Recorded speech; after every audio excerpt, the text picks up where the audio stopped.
했던 김명수 대법원장의 편파 인사에 대한 지적에 대해서 전혀 그런 일이 없을 것이다 라는 질문을 했는데 소장께서는 법원 인사는 미리 준비를 오래전부터 하기 때문에 김명수 대법원장이 개입하지 않았다는 뉘앙스로 말씀하셨어요. 맞습니까? 그런 뜻이 아니고 특히 인사실이나 기조실장 부분은 미리 인사도 준비 한참 해야 되고 기조실에도 계획을 세우고 하기 때문에 두 사람 인사에 대해서 말씀하는데 그래요? 그렇습니까? 네, 그렇게 생각합니다. 확실합니까? 예, 그렇게 생각합니다. 김명수 대법원장이 대법원장 청문회 끝나자마자 9월 달에 행정처 판사 전원이 모인 자리에서 내년 2월 정기 인사 전까지 행정처에 대한 별도 인사 없다라고 얘기했습니다. 그리고 10월 30일 날 기자간담회에서 행정처 인사는 원칙적으로 내년 2월에 하겠다라고 얘기했는데 11월 1일 취임 37일 만에 3명의 자신과 가까운 사람을 인사를 합니다. 특히 다른 분들은 여기 계시니까 말씀 안 하겠는데 김용훈 판사, 지금 김용훈 인사총괄심의관, 이분은 김명수 대법원장이 중앙지법 부장판사일 때 데리고 있었던 판사입니다. 이 사람을 전격적으로 인사를 총괄하는 3,000명에 달하는 법관을 인사를 총괄하는 인사심의관으로 앉혀놓고 2월 달에 편파적인 심사를 한 거 아닙니까? 그리고 보십시오. 저기 김용훈 씨 2년 동안 자기가 데리고 있던 판사입니다. 측근이에요. 국제인권법 연구의 핵심 회원입니다. 내가 그래서 이 김용훈 판사가 과연 이 인사를 3,000명의 인사를 총괄할 수 있는 자격이 있느냐? 전 다 한번 훑어봤습니다. 모두가 배영원 심의관, 남성민 심의관, 김연학 심의관 모두 인사 총괄 심의관 되기 전에는 법원 행정처에 경험이 있는, 인사에 경험이 있는 분들이었습니다. 법원 행정처에 단 한 번도 경험이 없는 이 김용훈 심의관을 앉혀놓고, 자, 소장도 1월 달에 들어왔잖아요. 예, 2월. 행정처 경험도 없잖아요. 네, 그렇습니다. 총괄 심의관도 경험도 없는 사람을 앉혀놓고 이제부터 2월 달에 정기 인사를 합니다. 이래도 오랫동안 준비된 인사입니까, 이게? 오랫동안 준비해서 인사를 한 겁니까? 그래가지고 어떤 결과가 나왔느냐? 보십시오. 법원행정처 인사를 한번 보십시오. 법원행정처 윤리감사관, 윤리감사기획심의관, 공보관, 사법지원심의관, 기획제일심의관, 기획제의심의관 전부 국제인권법 연구의 사람들로 똘똘 둘러싸고 이게 핵심 인사들 아닙니까 이게? 자, 윤리감사관, 윤리감사기획관, 공보관, 사법지원심의관, 인사총괄심의관 모두가 우리법 연구할 국제인권법 연구의 판사들로 법원 행정처 요직을 다 가져갔는데도 불구하고 이것이 김명수 대법원장 때가 아니고 그 전에 오랫동안 준비한 인사입니까 이것이? 그런 겁니까? 왜 거짓말하세요? 이거는 누가 뭐라 그래도 자신의 최측근인 김영훈 인사총괄심의관을 박아놓고 김명수 대법원장이 자신의 코드, 자신의 의지를 이번 인사에 반영하기 위해서 자기의 측근을 인사를 총괄하는 담당관으로 만들어놓고 인사를 한 결과입니다. 그 다음에 중앙지법 인사 한번 보실래요? 넘겨보세요. 부산고 부장판사, 수원지법 부장판사, 서울동부지법 부장판사, 인천지법 부장판사 전부 우리법 연구회나 국제인권법 연구회 출신들로 가득 채워놨습니다. 핵심 요직을. 그런데도 김명수 대법원장의 제왕적 인사권을 남용하는 이런 인사가 아니라고 얘기할 수 있는 겁니까? 오랫동안 준비한 인사입니까 이것이? 네, 제가 말씀드리겠습니다. 첫째, 김영훈 부장판사는 우리법이 아니라 인권법 연구회 회원이면서도 국제인권법 연구회가 네. 우리법 연구회 출신 아닙니까? 네, 그러면서도 민사 판례 연구회 회원이기도 합니다. 그리고 김영훈 인사총괄심의관은 아니 제가 말하는 요지는 뭐냐면 네. 이번 인사가 김명수 대법원장이 들어서고 난 이후에 김명수 대법원장의 뜻을 반영한 인사가 아니라는 얘기 하시는 거 아닙니까? 시간이 얼마 안 됐기 때문에 오랫동안 준비한 이 인사이기 때문에 그렇게 김명수 대법원장이 편향적으로 인사하지 않았다는 얘기 하는 거 아닙니까? 지금 처장께서는. 보시기에 따라서 보시기가 따라서 아니고 증거를 제시하는 겁니다. 법원 행정처에 요직이 어떤 거 있습니까? 법원 행정처에 요직이 어떤 게 있습니까? 자, 윤리감사관이 요직 아닙니까? 윤리감사 기획심의관이 요직 아닙니까? 공보관이 요직 아닙니까? 사법지원심의관이 요직 아닙니까? 기획제일심의관이 요직 아닙니까? 기획제일심의관이 요직 아니냐고요. 이렇게 모든 요직을 일개 연구회의 출신들로 가득 채워놓고 이것이 편파 인사가 아니다? 김명수 대법원장이 뜻이 반영된 인사가 아니다? 공정한 인사다? 그렇게 생각하니까 처장도 제왕적 대법원장이 임명한 처장이라고 낙인을 찍히는 겁니다. 잘못된 거는 잘못된 거고 이것이 법원개혁의 시작인 거예요. 이것이 왜 이렇게 시작된 줄 아십니까? 왜 이렇게 시작된 줄 아세요?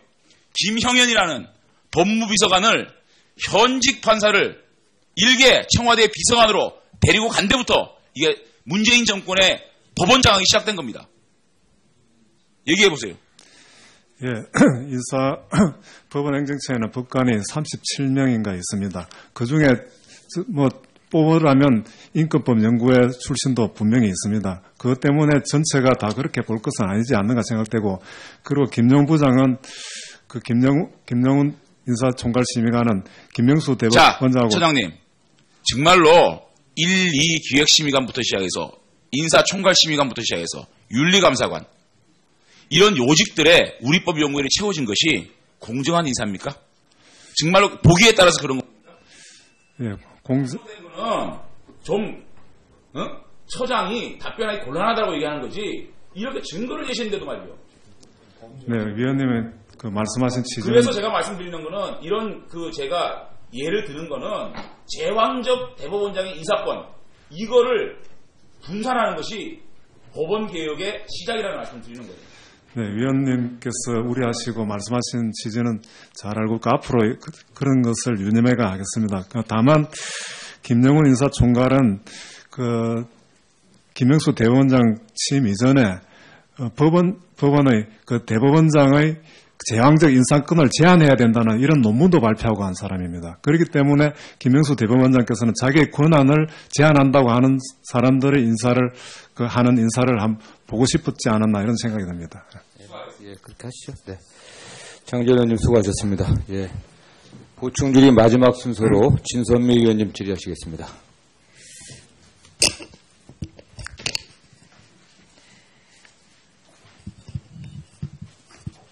지난 양승태 전 대법원장 산하에서 판사 블랙리스트 작성돼서 많은 분들께 지금 우려를 사고 있지 않습니까? 네, 그렇습니다. 그렇기 때문에 사실은 새로 임명된 대법원장님의 어떤 인사의 전반에 대해서 많은 분들이 걱정하고 우려할 수도 있겠죠. 그런데 조금 전에 다른 의원님의 질의가 비교적 그 부분에 대해서 동의하시는지 못한 얘기가 있으신지 좀 얘기해 주시면 좋겠어요. 정말 새롭게 대법원장님이 본인의 제왕적 인사권을 발휘하신 건가요?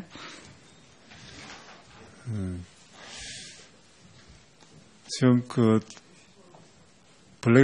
이른바 블랙리스트 사건은 제가 법원장 할 때 나왔는데, 일선의 법원 판사들이 판사회의를 통해서 상당한 다수가 추가 조사를 원했습니다.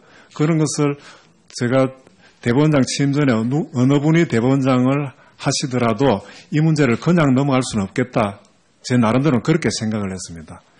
그리고 지금 3차 조사는 조사를 몇 번 한다 이렇게 생각할 수도 있겠는데 1차, 2차, 3차라기보다도 2차 조사만으로 끝낼 수 있으면 좋았겠지만은 그에 대해서 많은 의문을 제기하는 견해가 많고 하기 때문에 그걸 마무리를 지어야 되기 때문에 3차 조사를 보완적으로 하고 또 후속 조치가 필요하면 조치를 하기 위해서 그렇게 했다고 볼 수 있습니다.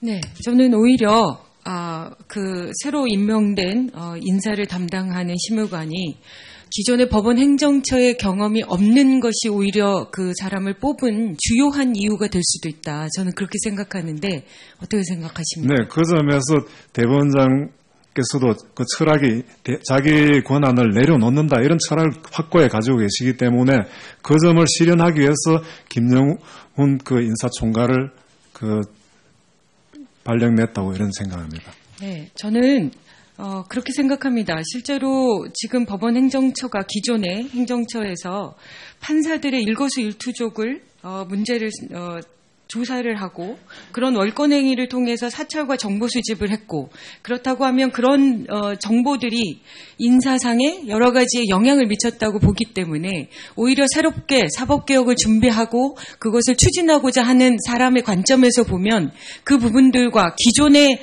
관행 속에서 경험보다는 본인의 입장이나 관점이나 이것이 훨씬 더 중요하게 평가돼야 된다라고 생각합니다.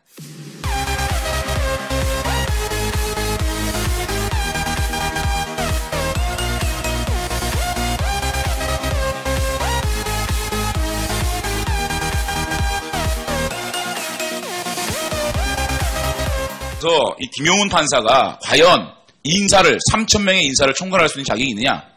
전 다 한번 훑어봤습니다. 모두가 배영원 심의관, 남성민 심의관, 김연학 심의관 모두 인사 총괄 심의관 되기 전에는 법원 행정처에 경험이 있는 인사에 경험이 있는 분들이었습니다.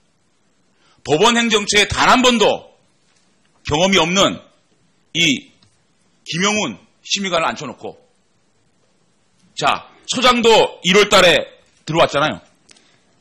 예, 2월 행정처 경험도 없잖아요. 네, 그렇습니다. 총괄 심의관도 경험도 없는 사람을 앉혀놓고 이제부터 2월 달에 정기 인사를 합니다. 이래도 오랫동안 준비된 인사입니까 이게? 오랫동안 준비해서 인사를 한 겁니까? 그래가지고 어떤 결과가 나왔느냐 보십시오. 했던 김명수 대법원장의 편파 인사에 대한 지적에 대해서 전혀 그런 일이 없을 것이다 라는 질문을 했는데 소장께서는 법원 인사는 미리 준비를 오래전부터 하기 때문에 김명수 대법원장이 개입하지 않았다는 뉘앙스로 말씀하셨어요. 맞습니까? 그런 뜻이 아니고 특히 인사실이나 기조실장 부분은 미리 인사도 준비 한참 해야 되고 기조실에도 계획을 세우고 하기 때문에 두 사람 인사에 대해서 말씀하는데 그래요? 그렇습니까? 네, 그렇게 생각합니다. 확실합니까? 예, 그렇게 생각합니다. 김명수 대법원장이 대법원장 청문회 끝나자마자 9월 달에 행정처 판사 전원위 모의 자리에서 내년 2월 정기 인사 전까지 행정처에 대한 별도 인사 없다라고 얘기했습니다. 그리고 10월 30일 날 기자간담회 법원행정처 인사를 한번 보십시오. 법원행정처 윤리감사관, 윤리감사기획심의관, 공보관, 사법지원심의관, 기획제일심의관, 기획제의심의관 전부 국제인권법 연구회 사람들로 똘똘 둘러싸고 이게 핵심 인사들 아닙니까 이게? 자, 윤리감사관, 윤리감사기획관, 공보관, 사법지원심의관, 인사총괄 심의관 모두가 우리법 연구회, 국제인권법 연구회 판사들로 법원 행정처 요직을 다 가져갔는데도 불구하고 이것이 김명수 대법원장 때가 아니고 그 전에 오랫동안 준비한 인사입니까 이것이? 그런 겁니까? 왜 거짓말하세요? 이거는 누가 뭐라 그래도 자신의 최측근인 김영훈 인사총괄 심의관을 박아놓고 김명수 대법원장이 자신의 코드, 자신의 의지를 이번 인사에 반영하기 위해서 자기의 측근을 인사를 총괄하는 담당관으로 만들어놓고 인사를 한 결과입니다. 그 다음에 중앙지법 인사 한번 보실래요? 넘겨보세요. 부산고 부장판사, 수원지법 부장판사, 서울동부지법 부장판사, 인천지법 부장판사 전부 우리법 연구회나 국제인권법 연구회 출신들로 가득 채워놨습니다. 핵심 요직을. 그런데도 김명수 대법원장의 제왕적 인사권을 남용하는 이런 인사가 아니라고 얘기할 수 있는 겁니까? 오랫동안 준비한 인사입니까 이것이? 네, 제가 말씀드리겠습니다. 첫째, 김영훈 부장판사는 우리법이 아니라 인권법 연구회 회원이면서도 국제인권법 연구회가 네. 우리법 연구회 출신 아닙니까? 네, 그러면서도 민사판에서 행정처 인사는 원칙적으로 내년 2월에 하겠다라고 얘기했는데 11월 1일 취임 37일 만에 3명의 자신과 가까운 사람을 인사를 합니다. 특히 다른 분들은 여기 계시니까 말씀 안 하겠는데 김용훈 판사, 지금 김용훈 인사총괄 심의관, 이분은 그 김명수 대법원장이 중앙지법 부장판사일 때 데리고 있었던 판사입니다. 이 사람을 전격적으로 인사를 총괄하는 3,000명에 달하는 법관을 인사를 총괄하는 인사심의관으로 앉혀놓고 2월 달에 편파적인 심사를 한 거 아닙니까? 그리고 보십시오. 저기 김용훈 씨 2년 동안 자기가 데리고 있던 판사입니다. 측근이에요. 국제인권법 연구의 핵심 회원입니다. 내가 그래서